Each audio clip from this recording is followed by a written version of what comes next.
मैं डॉक्टर अमित भटनागर पंतनगर कृषि विश्वविद्यालय में सस्य विज्ञान विभाग में प्राध्यापक के पद पर कार्यरत हूँ। इस चैनल के माध्यम से मेरा प्रयास है किसानों तक सही जानकारी पहुंचे ताकि उसका लाभ वो खेती में ले सकें।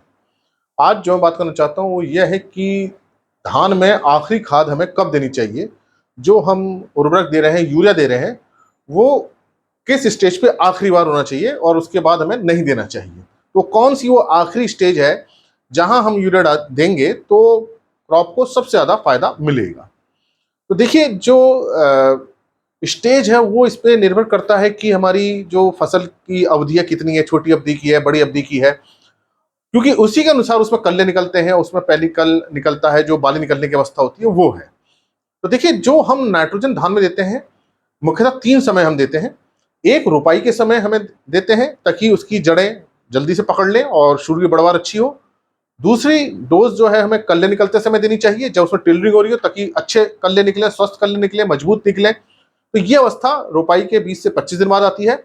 और तीसरी जो अवस्था है वो बाली निकलने की जो प्रारंभिक अवस्था है, अभी बाली निकली नहीं है, बाली निकलने से जो बन रही है बाली पौधे के अंदर, जिसको हम पेनिकल इनिशिएशन कहते हैं, वो अवस्था बहुत महत्वपूर्ण है।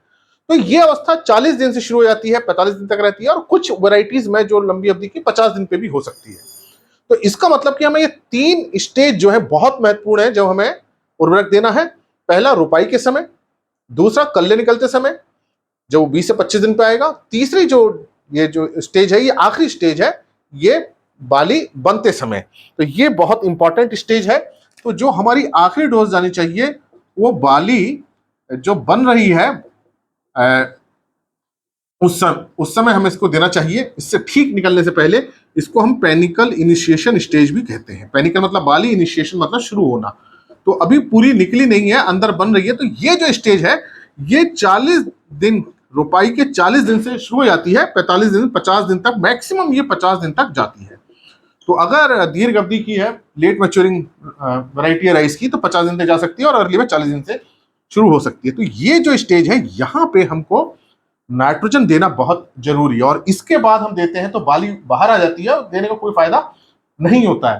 तो ये कल्ले निकलते समय और बाली बनते समय ये 2 स्टेज बहुत महत्वपूर्ण है। तो ये इसको हम पेनिकल इनिशिएशन स्टेज भी कहते हैं, पीआई स्टेज भी कहते हैं इसे हम, पेनिकल इनिशिएशन स्टेज। तो यहाँ पे आपको देना चाहिए यूरिया। अब ये जो 1 एकड़ में जो सामान्य मात्रा रहती है वो 1 एकड़ में जो हम नाइट्रोजन देते हैं ये करीब हम 20 किलो देते हैं। 20 किलो नाइट्रोजन ये 1 एकड़ में हमें देना चाहिए।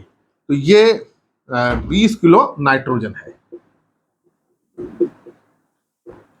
तो अब इस 20 किलो को अब हमें यूरिया के माध्यम से देंगे। तो यूरिया की मात्रा निकालने के लिए हम क्या करते हैं, यूरिया की मात्रा कैसे निकालते हैं, नाइट्रोजन जो हमें देनी है वो और गुणा 100/46, क्योंकि इसमें 46% नाइट्रोजन होता है।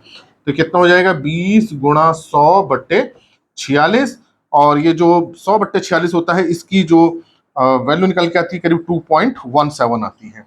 तो इसको हम गुणा कर लें तो ये हमारा जाएगा मोटा मोटा ये अप्रॉक्सीमेट 45 किलो आ जाएगा। तो इसका मतलब कि एक बैग, क्योंकि एक बैग 45 किलो का होता है, तो इसका मतलब कि हमें 40 से 45 और ज्यादा 50 दिन तक अगर दीर्घ अवधि की है तो हमें 1 एकड़ में 1 बैग यूरिया का डालना चाहिए, ताकि जो बाली निकल रही है स्वस्थ निकले, मजबूत निकले, अच्छी निकले। तो ये जो समय है, ये आखिरी डोज जो है बाली बनते समय, ये हमारी लास्ट डोज है या आखिरी डोज है जब हमें इसको नाइट्रोजन को देना चाहिए। तो ये अवस्था के बाद जब बाली निकल आती है, उसमें दाना बनना है, उस समय अगर आप यूरिया देते हैं तो उतने अच्छे रिजल्ट्स नहीं आएंगे। तो ये अच्छे रिजल्ट्स तभी आएंगे जब अभी बाली उसके अंदर बन रही है, उसी समय आप इसको दें। और एक सामान्य मात्रा मैंने आपको बताई है कि 1 एकड़ में 20 किलो नाइट्रोजन, और इसको आप बदल भी सकते हैं, ये अलग अलग वैरायटी अलग अलग रहती है। जो रिकमेंडेशन डोज है उसके अनुसार हमें देना चाहिए। मैंने नॉर्मल डोज बताई है। तो इसको कैसे निकालेंगे, यूरिया को निकालने के नाइट्रोजन की जो मात्रा है उसको 100 से गुणा करके 46 से भाग कर देते हैं। तो ये अप्रॉक्सीमेट जो निकल के आएगा 45 किलो आएगा, मतलब 1 बैग। तो आप 1 एकड़ में 1 बैग दे दें। नमी का ध्यान रखना है, पानी बहुत भरा नहीं होना चाहिए, क्योंकि अगर भरे हुए पानी में आप यूरिया डालेंगे तो पानी के साथ बह करके बाहर चली जाएगी। नमी होनी चाहिए ताकि वो घुल करके जड़ तक चली जाए, लेकिन ऐसा नहीं हो कि पानी उसमें बहुत ऊपर तक भरा है। अगर ऐसा होगा तो फिर यूरिया का नुकसान हो जाएगा। इस बात को भी आपको ध्यान रखना है कि नमी होनी चाहिए, सूखे खेत में हमें नहीं देनी है, और पानी भी पूरा भरा नहीं होना चाहिए, नमी होनी चाहिए इतनी कि घुल करके जड़ तक चली जाए। फिर यूरिया डालने के बाद 2-3 दिन बाद जो अच्छी तरह से घुल जाए, अगर पानी थोड़ा ऊपर भी आता है तब उसमें कोई दिक्कत नहीं है, क्योंकि 2-3 दिन तक ये पूरी यूरिया घुल जाती है और जड़ तक पहुंच जाती है। तो ये आप इस बात का ध्यान रखें कि जो आखिरी डोज है वो 40 से 45 दिन, ज़्यादा से ज़्यादा 50 दिन तक आप दें, ताकि उसका पूरा लाभ मिल सके। इसी प्रकार के लेक्चर्स को देखने के लिए आप कृषि किसान प्लेलिस्ट देखिए, और अगर चैनल सब्सक्राइब नहीं किया तो सब्सक्राइब कीजिए। धन्यवाद।